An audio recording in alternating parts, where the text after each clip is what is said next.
All right, let's jump right into this explainer. We're deconstructing one of humanity's absolute greatest architectural achievements, the Great Wall of China.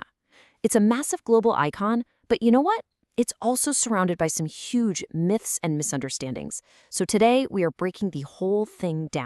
Let's kick things off with literally the biggest question, and probably the biggest misconception everyone has about this massive structure.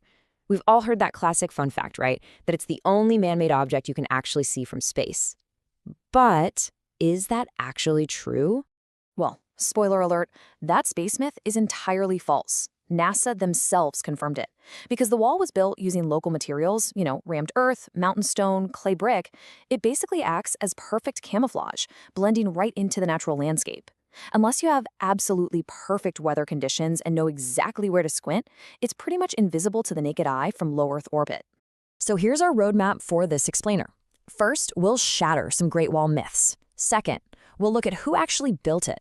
Third, the 2,000-year mega project. Fourth, its hidden functions beyond just border defense. Fifth, its massive impact on the continent. And finally, the wall's modern legacy. All right, Section 1, Shattering Great Wall Myths and the Truth About Its Massive Scale. When we picture the Great Wall, we usually imagine this single, continuous brick wall just snaking infinitely across the mountains, right? But actually, scratch that. It's a vast, highly fragmented defense network.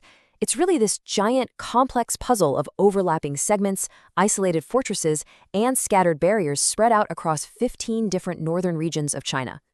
But here's the crazy part. When you add up all those individual fragments, the numbers are just staggering. If you combine every single offshoot and segment built over the centuries, the total length stretches 13,170 miles. To put that insane distance into perspective for a second, that's long enough to wrap more than halfway around our entire planet, right at the equator, literally halfway around the world. Moving on to Section 2, who actually built it? The diverse workforce behind the bricks. So who actually did the heavy lifting here? Well, the labor force behind this monumental endeavor was incredibly diverse and, frankly, heavily relied on forced labor. Sure, brilliant military minds like the ancient general Meng Tian and Ming general Qi Jiguang directed the overarching vision, but the brutal physical toll fell to a massive workforce. We're talking about huge armies of active soldiers, commoners pulled completely away from their family farms, and convicted criminals who were literally sentenced to move earth and stone on the harsh northern borders. And this happened across multiple successive imperial dynasties.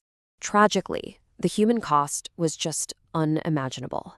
It's estimated that up to 1 million of these workers actually died during construction, earning the wall the incredibly solemn title of the longest cemetery on Earth. The grueling conditions, the extreme weather, the sheer physical exhaustion, it was brutal. In fact, many of the deceased were buried right alongside or sometimes even straight into the foundations of the wall itself. Okay, Section 3, a 2,000-year mega project and millennia of construction. Now, you've got to understand, this thing was not built overnight. It was the ultimate multi-generational mega project. We're talking about well over 2,000 years to complete. There wasn't just one continuous construction phase. The wall was built, abandoned, fell into massive disrepair, and was then rebuilt again and again by successive Chinese empires over millennia. And naturally, the construction methods evolved dramatically over all those centuries. It all kicked off back in the 7th century BC with scattered, hard-packed dirt walls. Then, around 220 BC, China's first emperor, Qin Shi Huang, united these barriers to block northern invaders. Later on, the Han Dynasty pushed the walls way further west. But what about those iconic stone and brick watchtowers we all recognize today? Well, those were built a millennium later, between 1368 and 1644 AD by the Ming Dynasty. And get this, they used an incredibly ingenious mortar engineered with lime and sticky rice pulp to make it super durable and practically earthquake resistant. Sticky rice, how cool is that? All right, let's dive into Section 4, Beyond Just Border Defense, and the hidden functions of the wall. Because here's the thing, defending against nomadic tribes, that was only one piece of a much larger puzzle. The wall was actually a highly functional, massive infrastructure project. Since it was built along mountain ridges, it acted as a wide, elevated ancient highway, allowing troops to totally bypass all the rough terrain below. Plus, its beacon towers operated kind of like an ancient 5G network. They passed visual smoke and fire signals rapidly across vast distances to instantly warn of attacks. On top of all that, it was a vital economic shield. By protecting the merchants traveling the lucrative Silk Road, it boosted the economy and spurred major agricultural development, simply because people naturally wanted to migrate to these safe, protected zones.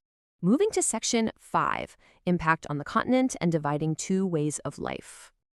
This is where the wall's continental impact gets super interesting. The wall actually traces the exact 400-millimeter rainfall line, acting as a literal physical dividing line between two completely different ways of life. If you look at the climate data, south of the wall is the Greenland, right? Plenty of rainfall, supporting fertile crops and settled farming. But north of the wall is the Yellow Land, which is way drier and really only suited for nomadic animal herding. By building along this precise climate boundary, the ancient Chinese effectively cemented a hard border between two fundamentally different human cultures and methods of survival. It literally shaped the development of the entire Asian continent. Finally, Section 6, the wall's modern legacy, standing as a symbol of endurance. While the wall totally failed to keep out all invaders historically, the Mongols and Manchus both famously breached it, it ultimately succeeded in something else. It created an enduring psychological barrier and became an absolute powerhouse symbol of national unification. Today, it is fully transitioned from a strict military defense line into this globally celebrated UNESCO World Heritage Site, drawing over 4 million tourists every single year. It just stands there as this incredibly powerful testament to the endurance and strength of Chinese civilization. To wrap things up, there's a famous Chinese proverb coined by Chairman Mao, "Until you reach the Great Wall, you're no hero." And I think that leaves us with a deeply provocative thought to ponder. How does an ancient structure, one that was originally built to fiercely divide humanity, ultimately become the very symbol that unites millions of global travelers in awe every single year? It's a truly profound transformation, from a tool of war to a massive monument of human achievement. Thanks so much for joining me on this explainer, and remember to keep questioning the world around you.